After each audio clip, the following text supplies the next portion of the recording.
کی گود کے پالے ہوئے ہیں ہم، سانچے میں مشکلات کی ڈھالے ہوئے ہیں ہم۔ وہ دولت جنوں کے زمانے سے اٹھ گئی، اس دولت جنوں کو سنبھالے ہوئے ہیں ہم۔ اور شہید قائد کے بارے میں، وہ ہزار دماغوں کا ایک انسان جانے کہاں کھو گیا ہے، قلم کی عظمت اجڑ گئی ہے، زبان کا دور بیاں گیا ہے۔ جو رکے تو کوہ گراں تھے ہم، جو چلے تو جان سے گزر گئے۔ رہے یار ہم نے قدم قدم تجھے یادگار بنا دیا۔ میں اپنے تمام رفقا کا، قاری ابو بکر صدیقی کا، اپنے برادر عبد الوحید کا، اپنے تمام بزرگوں کا، ام حماد کا، تمام مفتی صدیق کی اولاد کا، اللہ تعالیٰ ان کو گری کے رحمت فرمائے، اور جمعیت میں شامل ہونے والے تازہ باتازہ اس ہراول دستے کا تہہ دل سے مشکور ہوں کہ انہوں نے آپ سے ہم کلام ہونے کا موقع عنایت فرمایا۔ آج کی یہ جو تقریب ہے، اسی طرح معزز برادر عزیز تسلیم قریشی صاحب کا، ان کے رفقا کا، سب کو میں خوش آمدید بھی کہتا ہوں، اہلاً و سہلاً بھی کہتا ہوں۔ آج کی تقریب جیسے کہ آپ جانتے ہیں، جمعیت اہل حدیث پاکستان کے دفتر کا ایک افتتاح تھا۔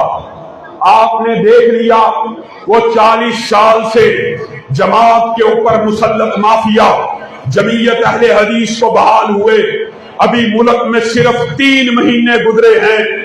خیبر سے لے کر کراچی تک علامہ شہید کے جانثار، وفادار، چوکیدار جاگ اٹھے ہیں۔ ہر طرف سے لبیک کی صدائیں بلند ہو رہی ہیں۔ وہ 40 سال سے آمریت کے پروردہ سرکاری اور درباریوں نے لاہور کے 14 تھانوں کے اندر مجھ فقیر کے خلاف درخواستیں جمع کرائی کہ بیگم کوٹ میں پروگرام نہیں ہو سکتا۔ میں نے کہا تھا میں اس باپ کا بیٹا ہوں جس نے ملتان کے ڈی سی کے سامنے یہ بات کہی تھی، اگر ملتان عام ہاؤس باغ میں جلسہ نہیں ہوگا، ڈی سی تیرے گھر کے سامنے ہوگا۔ دنیا کے سارے شیاطین مل جائے، علامہ شہید کے اس فرزند کو بیگم کوٹ کانفرنس سے نہیں روک سکتے۔ اور آپ نے پھر دیکھا لوگ آندھی بن کے نکلے، طوفان بن کے نکلے، اپنے قائد کے بیٹے کی صدا کے اوپر لبیک کہتے ہوئے بیگم کوٹ چوک کے اندر ایک تاریخ کو رقم کیا۔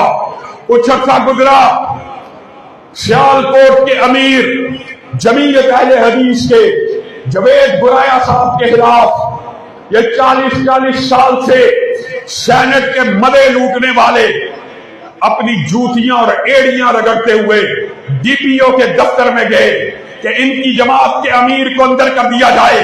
لاہور میں ہمیں بڑی ذلت کا سامنا کرنا پڑا، 2 سینیٹروں نے اپنی پوری قوت اور طاقت کو لگا لیا، ایک جلسے کو نہیں روک سکے۔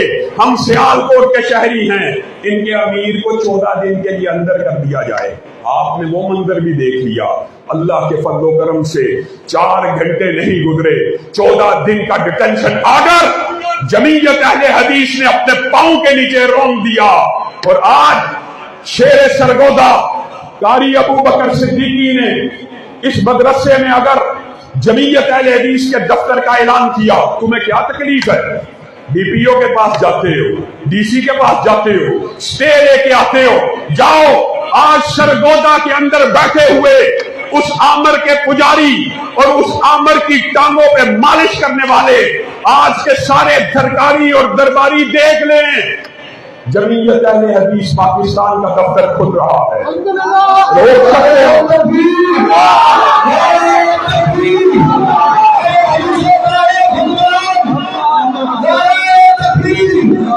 جمعیت اہل حدیث کو چڑھتا ہوا سورج ہے، جس کو اس وقت بھی درباریوں اور سرکاریوں نے روکنے کی کوشش کی تھی جب علامہ احسان الہی دہیر نے جمعیت اہل حدیث کی بنیاد رکھی۔ کیا قصور رہا علامہ احسان الہی دہیر شہید تھا؟ کیوں ان کے مخالف تھے؟ क्यों वो ज़ियाउल हक की आमरीयत को ललकारने वाला, दूसरे ज़ियाउल हक की बूटों की पॉलिश करने वाले। यही कसूर था अल्लामा इहसान अली दही शहीद का, अल्लामा शहीद की जमीयत का और मरकजी का जो इख्तलाफ था। आज 40 साल बाद वही इख्तलाफ आप लोगों के सामने आ चुका है। अल्लामा शहीद का बेटा आपके कान के अंदर दिफाए सहाबा की अज़ानें दे रहा, खत्मे नबूवत के तराने पढ़ रहा और उसको रोकने के लिए पर्चे कटवाए जाते, स्टे लिए जा रहे, मुकदमे दर्ज करवाने की धमकियां दी जा रही, साथियों को तरह तरह की साजिशों का डराने रहने दे, खड़े रहने दे, डराने और धमकाने की कोशिशें की जा रही हैं। क्या आप इस वक्त मुझसे वादा करते हैं कि मैं और आप जिस तरह अल्लामा शहीद ने, वालिद मोहतरम ने इन सरकारियों और दरबारियों का मुकाबला किया था, आप मेरे साथ मिलकर इन सरकारियों और दरबारियों का मुकाबला करने के लिए तैयार हैं? आप उठाकर वादा करें।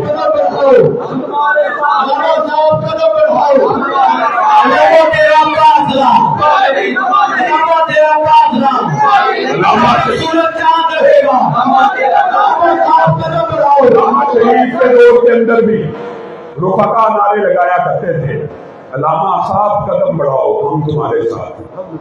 उस वक्त जो नारे लगाए आज बुजुर्ग मौजूद हैं, वो नारों के गवाह हैं।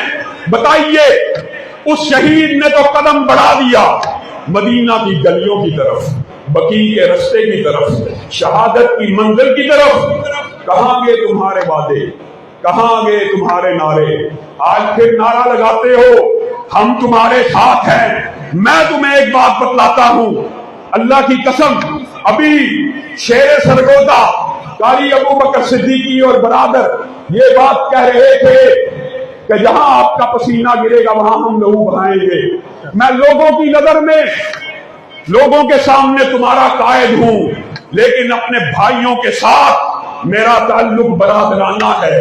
अगर ये मेरे लिए ये जज्बात रखते हैं तो मैं भी तुमसे वादा करके जा रहा हूं, अगर तुम्हारे ऊपर कोई आजमाइश आएगी, मुसीबत आएगी, ये सरकारी और दरबारी मुल्ला अगर तुम्हारे पे कोई मुकदमा दर्ज करवाने की कोशिश करेंगे तो शाम इलाही जहीर लाहौर से सबसे पहले सरगोदा में तुम्हारे शाना बचाना इस जंग को लड़ने के लिए आएगा।